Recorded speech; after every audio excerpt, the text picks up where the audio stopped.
Bom dia, meus irmãos. Bom dia. Vamos abrir as nossas Bíblias no livro dos Salmos, no Salmo de número 127. Farei a leitura, peço aos irmãos que acompanhem. Então diz assim a palavra do Senhor: Cântico de romagem de Salomão. Se o Senhor não edificar a casa, em vão trabalham os que edificam. Se o Senhor não guardar a cidade, em vão vigia a sentinela. Inútil vos será levantar de madrugada, repousar tarde, comer o pão que penosamente granjeastes. Aos seus amados ele o dá enquanto dormem. Herança do Senhor são os filhos, o fruto do ventre, seu galardão. Como flechas na mão do guerreiro, assim os filhos da mocidade. Feliz o homem que enche deles a sua aljava.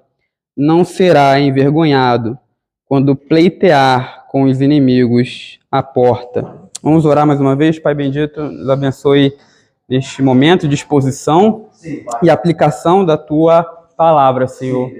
Dá-nos a graça de sairmos daqui edificados, entendendo o Teu propósito, a Tua vontade para a nossa vida, a maneira que nós devemos viver diante da Tua presença, Pai. Sim, Pai. Fala-nos pelo Teu Espírito, em nome de Jesus Cristo, amém. Amém. Meus irmãos, uma vez eu me deparei com uma notícia muito interessante que falava sobre o empreendimento humano relacionado à construção, especificamente a construção de uma cidade. Era sobre uma cidade, essa notícia era sobre uma cidade árabe, futurista, perto do Mar Vermelho. E nessa notícia contava que a Arábia Saudita pretende construir uma mega cidade, né, uma mega estrutura, uma mega cidade com um único edifício, que se estenderá por 170 quilômetros e abrigará 9 milhões de habitantes. Então você deve pensar aí que este é um empreendimento bem ambicioso, né? Bem complexo e grande.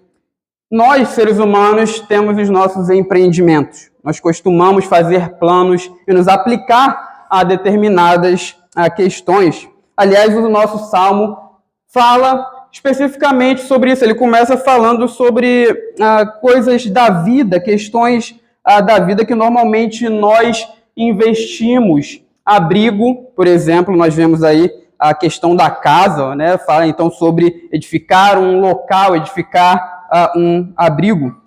O Salmo também fala sobre proteção. Paula, né? André, o nosso Salmo fala sobre proteção e segurança. O Salmo também fala sobre trabalho.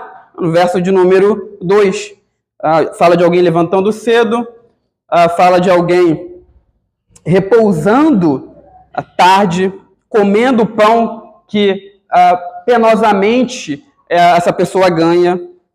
Fala de sono também, fala de família. Nosso Salmo fala sobre família, aí, a partir do verso de número 3 a 5. Tudo isso, meus irmãos, é muito bom.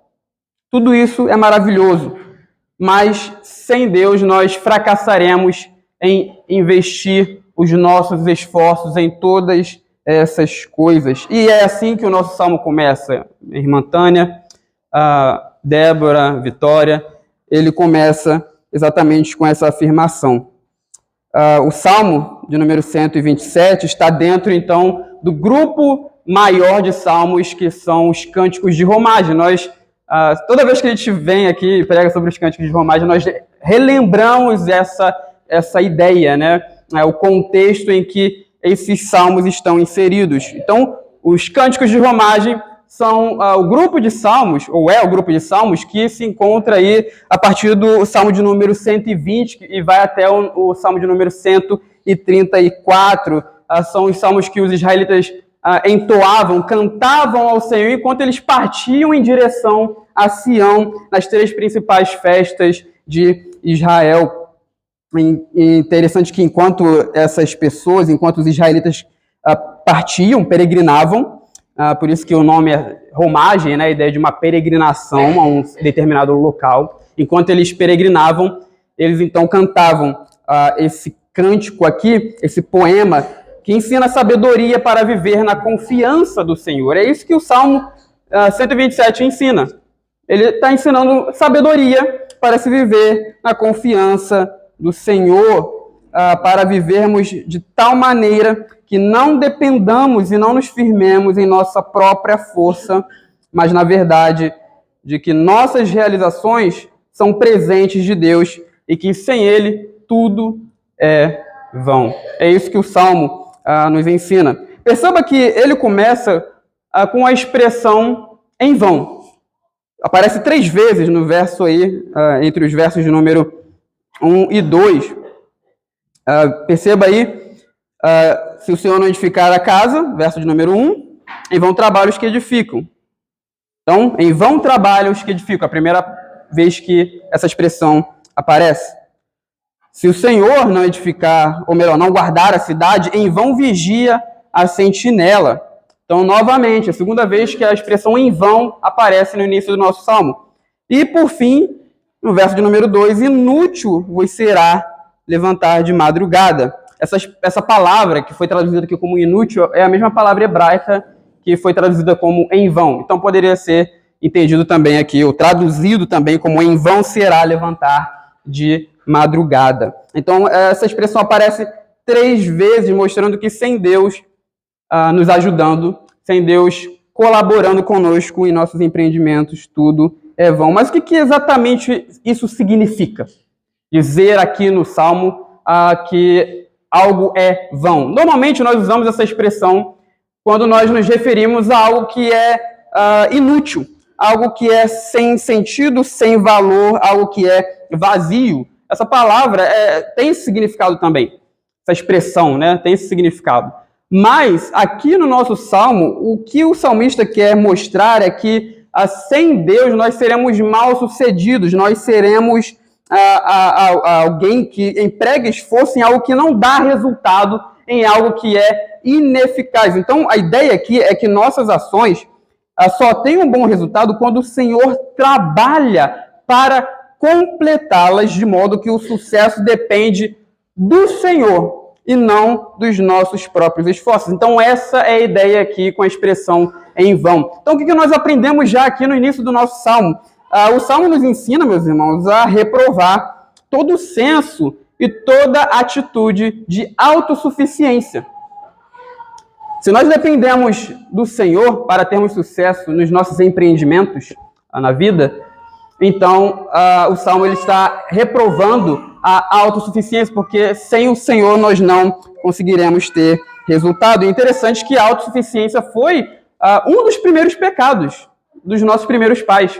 Além de praticarem outros pecados, né, Adão e Eva, pecado da cobiça, por exemplo, eles praticaram o pecado da autossuficiência, ou a autonomia, né? A ideia de que eles queriam alcançar o saber, o conhecimento do bem e do mal, e viver longe do Senhor, viver longe de Deus. Eles queriam alcançar e serem iguais a Deus, algo que a serpente os enganou, né? Porque, na verdade, o ser humano ele já era igual a Deus. Ele foi criado à imagem e semelhança de Deus. Mas aí, o que aconteceu? Satanás enganou os nossos primeiros pais, dizendo, olha, vocês se comerem da árvore do conhecimento do bem e do mal, vocês serão igual a Deus, conhecedores do bem e do mal. Então, eles, no seu anseio de serem autônomos e definirem para si o que é bom e o que é ruim, o que é bem e o que é mal, o ser humano, então, se afastou do Senhor e se entregou à sua autossuficiência. O ser humano é inclinado a confiar mais em si mesmo do que em Deus, mais no quanto ele se esforça do que naquele que tem o poder de abençoar todos os nossos esforços. Esse é assim que é o coração do ser humano. É assim que, por muitas vezes, é o nosso coração. E isso é autoconfiança. Quantas vezes nós mesmos planejamos coisas e as executamos sem nos entregar a Deus em oração, sem entregar os nossos planejamentos nas mãos do Senhor. Por exemplo, quando nós queremos passar em uma determinada prova, nós achamos que o nosso sucesso depende do quanto nós nos entregamos ao estudo. É claro que nós devemos estudar, e estudar bastante. Mas o sucesso não vai vir somente pelo estudo, ele virá pela confiança que nós temos no Senhor, pelo Senhor estar conosco. Se o Senhor estiver conosco, abençoando os nossos estudos, aí sim nós passaremos na prova que nós pretendemos passar. Um outro exemplo também é o pai de família que acha que ele confia, no caso, no seu método de liderança para guiar sua esposa, seus filhos, e ele confia nisso e esquece de reconhecer que ele necessita do Senhor para o abençoar em tudo aquilo que ele faz, em toda a sua liderança. Isso é autossuficiência.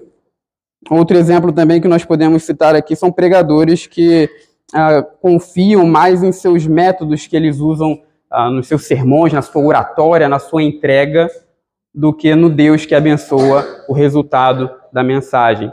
Então, tudo isso que nós estamos citando aqui, esses exemplos, são exemplos de autoconfiança, e nós devemos abandonar toda a autossuficiência e reconhecer que todos os nossos esforços, melhor dizendo, precisamos de Deus colaborando conosco para concretizá-los. Então, é isso que nós aprendemos aqui no início do nosso salmo. E aí o salmista, aqui, no caso Salomão, ele dá 3 exemplos de ações humanas básicas: construir uma casa, proteger uma cidade, e ele dá o exemplo último aí do trabalho.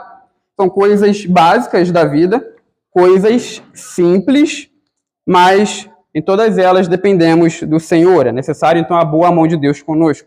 Então, ele mostra aí no verso de número 1 que é vão construir algo sem Deus. Vamos ler novamente o verso de número 1. Leiamos. Se o Senhor até aí. Se o Senhor não edificar a casa, em vão trabalham os que a edificam. Então é vão tentar construir sem Deus. Meus irmãos, se tinha alguém na Bíblia que entendia sobre construção, sobre construir uma casa, este alguém era Salomão.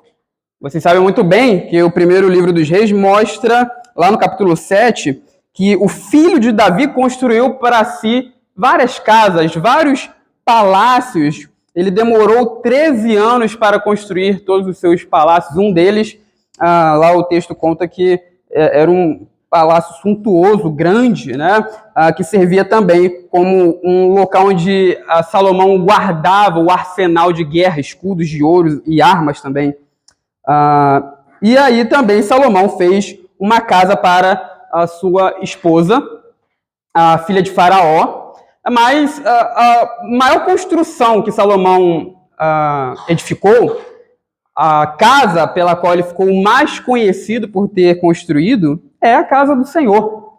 É a casa do Deus de Israel, o templo que ficava em Jerusalém. Aliás, é provável que o texto aqui ele esteja falando do templo, tá? O rei aqui, o salmista aqui é o rei Salomão, ele fala sobre edificar uma casa. É provável que aqui esse edifício, né, essa casa, seja o templo que ficava em Jerusalém. Mas perceba que Salomão ele tinha a consciência que ele só conseguiu, ou ele só conseguiria ser bem-sucedido naquele planejamento de fazer um local para que o Senhor habitasse, se o Senhor estivesse com ele.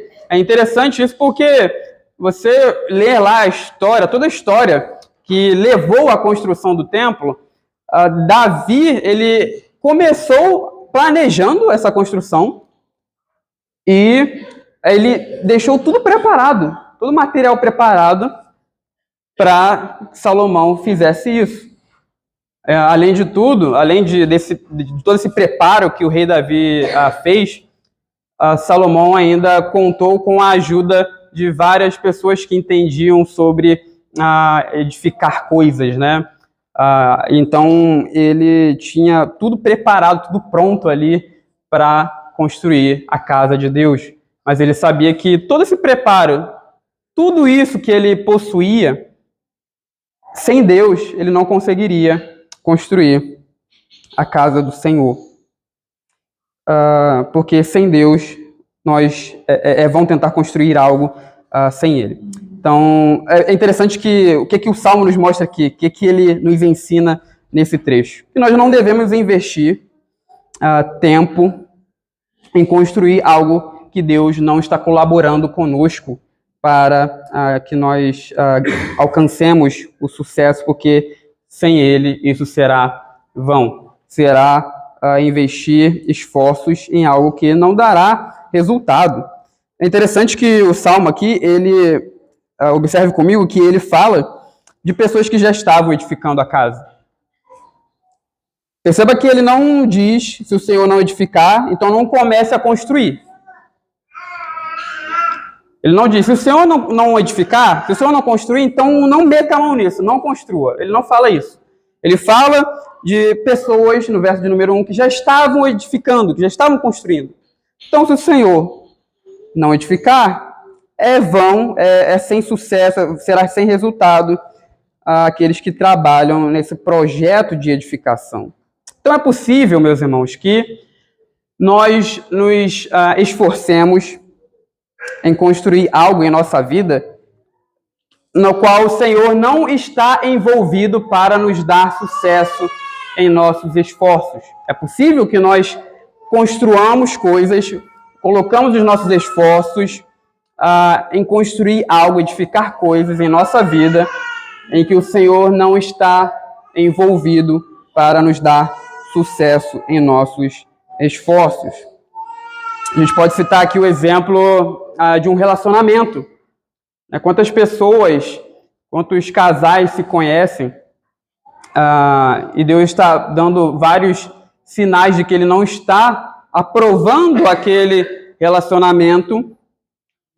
Ele está mostrando através da sua providência, através da palavra pregada, através de bons conselhos que pessoas crentes e piedosas dão àquele casal. E aquelas pessoas teimam em andar por aquele caminho que Deus está mostrando que Ele não está. Isso não terá um bom resultado. Será vão. Será vão. Eles não terão sucesso em alcançar aquilo que eles planejam. E várias coisas na vida nós tentamos construir e Deus está mostrando que não está naquilo, que Ele não dará sucesso, não dará o resultado. É claro que é difícil discernir esse tipo de coisa, não é muito fácil. Nem sempre as dificuldades naquilo que nós pretendemos fazer é demonstração de que Deus está reprovando, ou de que Deus de que Deus não está conosco. Nem sempre as dificuldades apontam para isso. Mas nós devemos considerar, sim, que em certas questões da nossa vida, as dificuldades, elas mostram que Deus não está colaborando conosco para nos dar sucesso. Nós devemos pedir sabedoria a Deus para discernirmos esse tipo de situação e entendermos que é mais sábio parar de investir em coisas que Deus não está investindo, não está colaborando juntamente conosco. Mas perceba que o verso de número 1 também fala sobre a questão aí, sobre a ideia de que vão proteger algo sem Deus. Então, o Salmo, aí no verso número 1, continua falando da ineficácia de tentar guardar uma cidade sem a colaboração do Senhor. É provável que Salomão estivesse falando aqui da cidade de Jerusalém. Lembra, meus irmãos, que o rei Salomão tinha um reino magnífico. No momento ali em que ele assumiu o trono, ele pegou o reino de Israel numa época muito boa, porque Davi já havia subjugado os povos. Então, basicamente, os povos ali estavam servindo ao rei de Israel. O reino de Salomão foi o maior dos reinos que Israel experimentou. Basicamente, ele ia de uma ponta a outra ali em Canaã. E Salomão, então, dominava sobre tudo. Mas perceba que o próprio rei de Israel reconhece aqui que se o Senhor não estivesse com ele, e se a proteção de Deus não estivesse com a cidade de Jerusalém, não adiantaria defender colocar vigias na cidade, porque isso seria vão. E Salomão provou disso, né? Salomão provou disso quando Deus enviou o castigo a ele pela sua idolatria. Lembra que quando Salomão se entregou ao pecado de idolatria, influenciado pelas suas mulheres, ele provou o castigo, a ira do Senhor, que fez que povos se levantassem para lutarem contra Salomão. A segurança ou queda de uma cidade depende exclusivamente de Deus. E nós temos vários exemplos bíblicos disso. Eu vou citar aqui 2 exemplos que são contrastantes. Lembra que o rei da Assíria, em certa ocasião, Senaqueribe, o rei da Assíria, ele se levantou contra Israel, ou melhor dizendo, contra Judá, o reino do sul, para tomar a cidade de Jerusalém. E a Assíria, naquela época, era a maior potência, Bruno. O reino da Síria, o Império Assírio, era a maior potência da época. Então, Senaqueribe foi em direção a Jerusalém, cercou a cidade, e conta lá a história, né? Existe um monumento chamado o Cilindro de Senaqueribe, onde ele conta que deixou Ezequias, o rei do Reino do Sul, o rei de Judá, e Jerusalém cercado. Ele os prendeu como se fossem pássaros numa gaiola. Então ele se gaba disso. Mas nós sabemos pela história bíblica que o Senhor livrou o seu povo porque o Senhor decidiu proteger a sua cidade, decidiu proteger a cidade de Jerusalém. Nós temos também um outro exemplo que é trágico, que é a ocasião em que Deus destruiu Jerusalém. Quando ele enviou Nabucodonosor, os caldeus, no caso os babilônicos, contra a cidade de Jerusalém para destruir. Naquele momento, toda a cidade se fechou e esperava que acontecesse um livramento. Mas nada aconteceu. Deus destruiu toda a cidade, destruiu o templo e levou os judeus exilados para a Babilônia. Então veja que a proteção, a segurança de uma cidade, é isso que Salomão está dizendo. Depende do Senhor, da colaboração do Senhor. Se o Senhor não guardar a cidade, em vão vigia a sentinela. Meus irmãos, normalmente as pessoas acham que a solução para a segurança, para a proteção da nossa cidade, do nosso estado, da nossa nação, se encontra enquanto o governo investe na segurança pública, do quanto existem policiais nas ruas,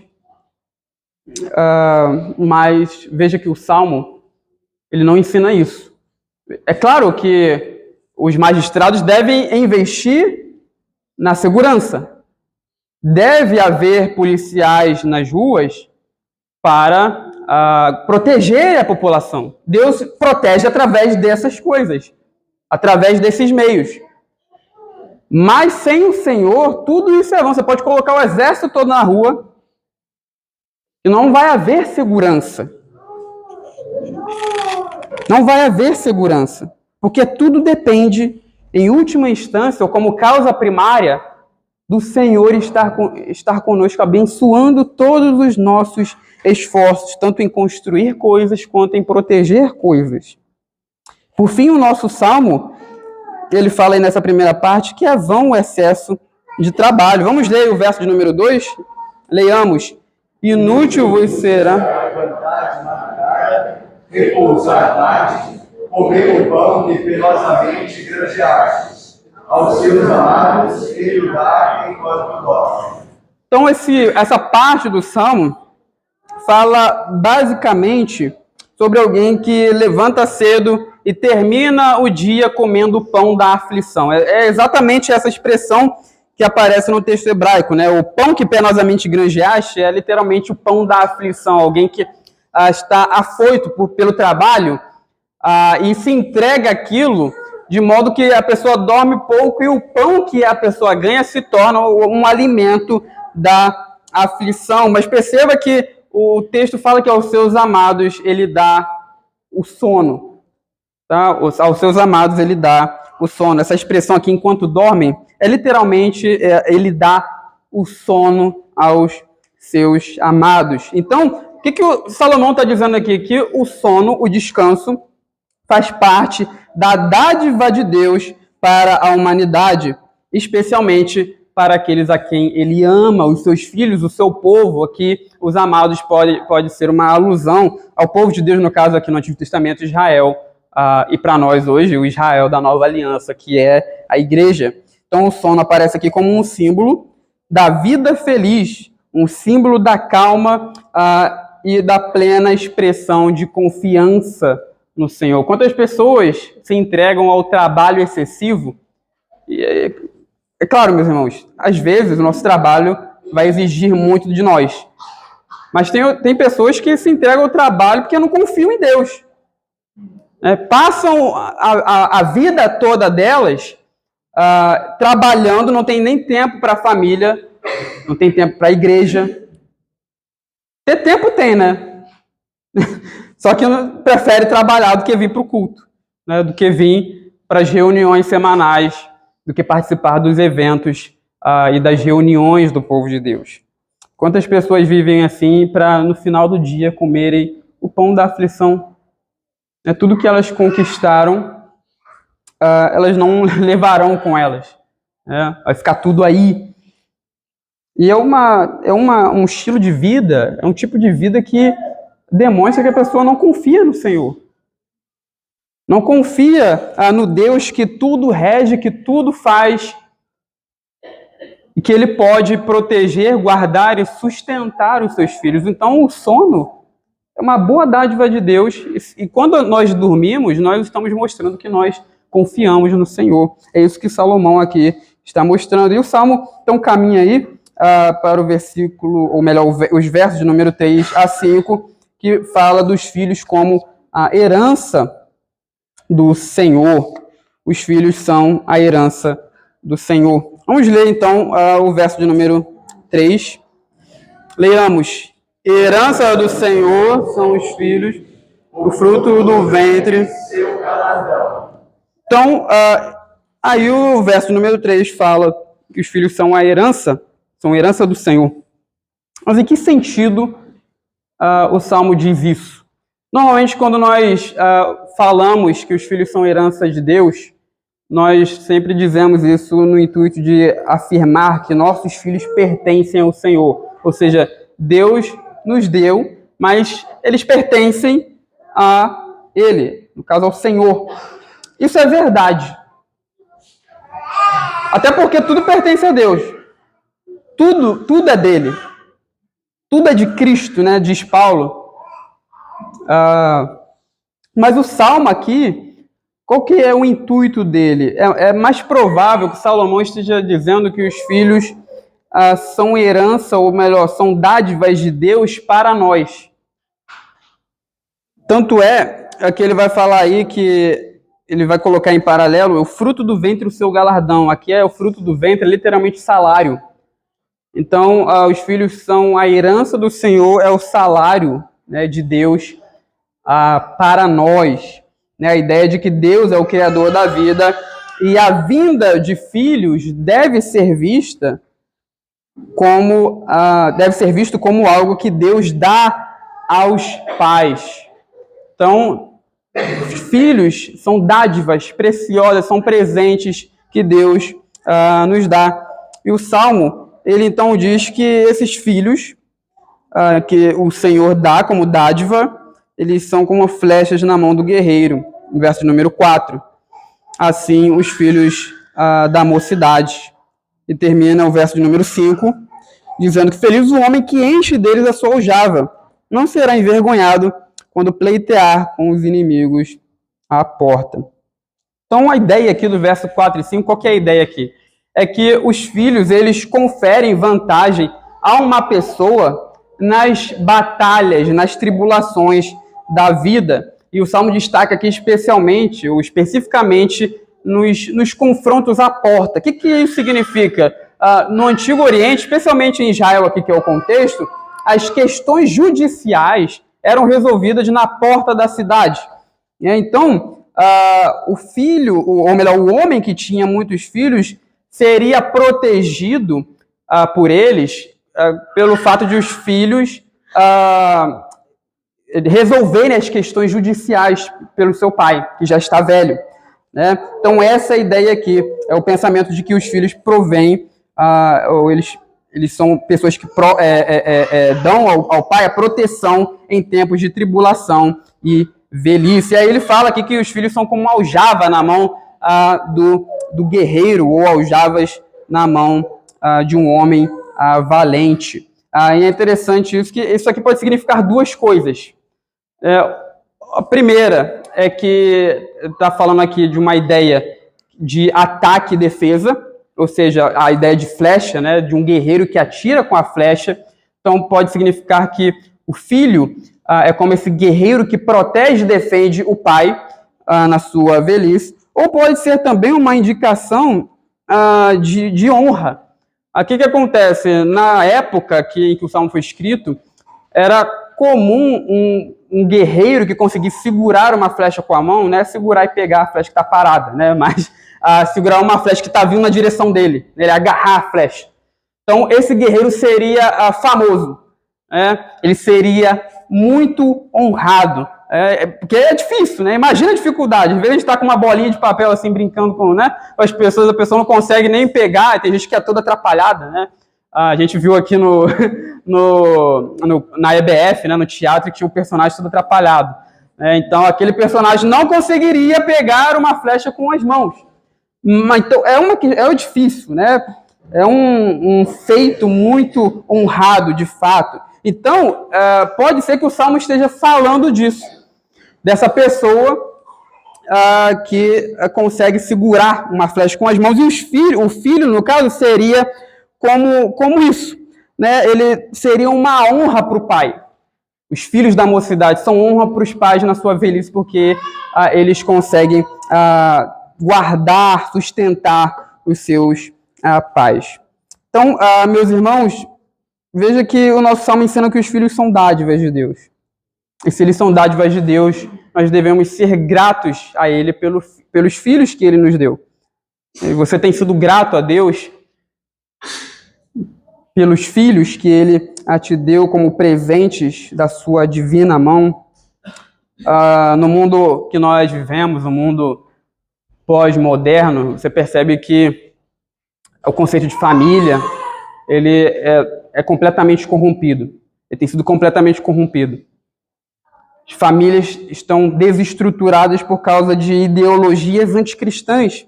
E com esses conceitos, nós percebemos também, nós vemos também, que as pessoas tratam ter filhos como algo supérfluo, algo sem valor, porque veem as crianças como algo penoso, como um estorvo, um peso. Tanto é que, por que existe várias clínicas de aborto? Por que as pessoas defendem isso? Porque elas veem as crianças, os filhos, como um estorvo, como um peso. É um dos motivos, não é só o único motivo, mas é um deles. Né? Esses dias eu vi uma notícia de um homem trans, né, que decidiu, ou queria, melhor dizendo, receber o primeiro transplante de útero apenas para abortar o filho dele. Então você vê a mente da pessoa, como é que está? Completamente longe de Deus. E é isso que acontece mesmo. Quando a humanidade se afasta daquele que é a verdadeira vida, ela vai começar a rejeitar, a desprezar a vida. E é esse tipo de coisa que nós vemos na nossa sociedade, que infelizmente contaminou muitos cristãos, muitas pessoas que se dizem crentes. É claro que criar filhos tem lá suas dificuldades. Enquanto eles estão ali na sua menoridade, tem as suas dificuldades. Existe ali os seus trabalhos, eles dependem bastante dos pais, mas isso é normal, né? As dificuldades são normais. Deus nos educa também através delas. Então é difícil, nesse primeiro momento, na minoridade, é difícil. Mas vai chegar o dia em que vai mudar, o lado vai mudar, né? Enquanto o filho agora, que ele é criança, adolescente, ele depende dos pais, o lado vai mudar depois. Os pais dependerão dos filhos. Chegará um momento da nossa vida que nós dependeremos de pessoas que nos ajudem, que nos socorram, de pessoas que pleiteiem com os inimigos à porta em nosso favor. E quem melhor que os nossos filhos para fazer isso? As pessoas que desprezam os filhos, elas ficarão sem ajuda, sem cuidado, sem o socorro. Então veja que Deus ele dá os filhos como dádiva até mesmo para essas ocasiões. Porque é do seu filho que você vai depender depois. Então dê graças a Deus, meus irmãos. Dê graças a Deus pelos filhos que Ele deu a vocês. E filhos, lembrem-se da responsabilidade que vocês têm de cuidarem dos seus pais na velhice. Não abandonem seus pais. É pecado. É desonrar os nossos progenitores, como fala lá, como nos chama a rejeitar o quinto mandamento. Honra teu pai e tua mãe, para que seus dias sejam longos sobre a terra. Então, o quinto mandamento ele nos chama a honrar os nossos progenitores e a rejeitar toda desonra que, porventura, possamos fazer contra eles. Mas aqui vai uma palavra contra aqueles que não têm filhos. Ou melhor, para aqueles que não têm filhos, né? Nós sabemos, meus irmãos, que nem todos terão descendentes biológicos, né? Nem todos terão filhos. Nós vemos isso na própria Escritura. Vários casais com dificuldades nessa área da vida, e que só tiveram filhos por causa de um milagre de Deus. Do Deus que é o autor da vida, que é o autor e conservador de toda a vida. É Ele que pode realmente tirar todo impedimento e acabar com essa enfermidade que impede que casais tenham filhos, a esterilidade. Mas nem sempre Deus fará milagres a esses casais. Então nem todo mundo vai ter um filho.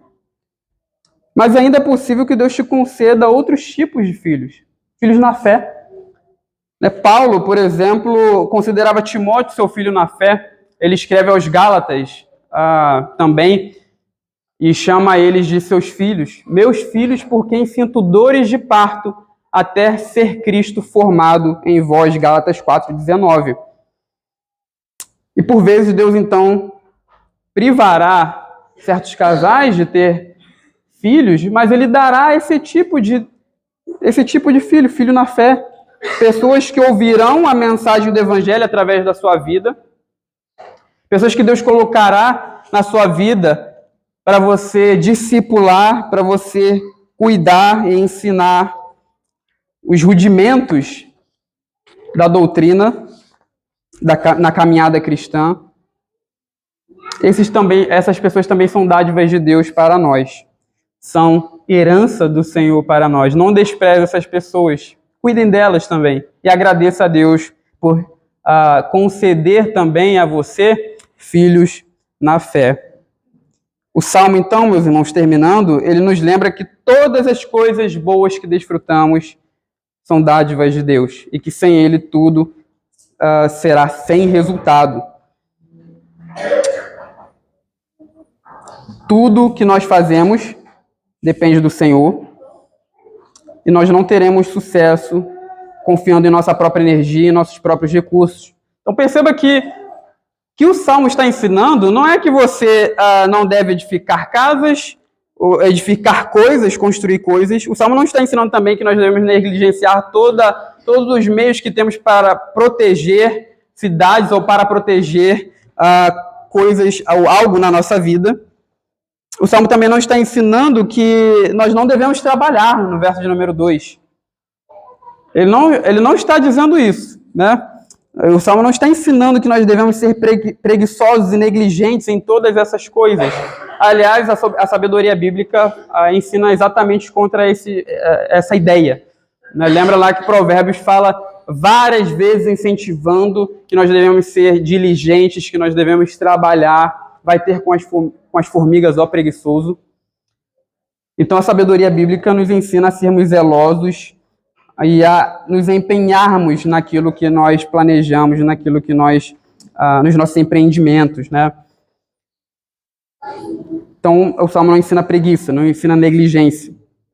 Mas lembre-se bem que tudo que nós empreendemos, em tudo, não devemos depender de nós mesmos, mas de Deus, o Senhor. É Ele que dá sucesso para as coisas que planejamos e construímos e nos enche de boas dádivas através de seu Filho Jesus Cristo, segundo a sua graça. É o que nós aprendemos através desse salmo. Que Deus nos abençoe e nos ajude a sairmos daqui abençoados, reconhecendo que toda a autossuficiência deve ser rejeitada e que nós devemos confiar exclusivamente no Senhor, que dá dádiva aos seus filhos. Amém.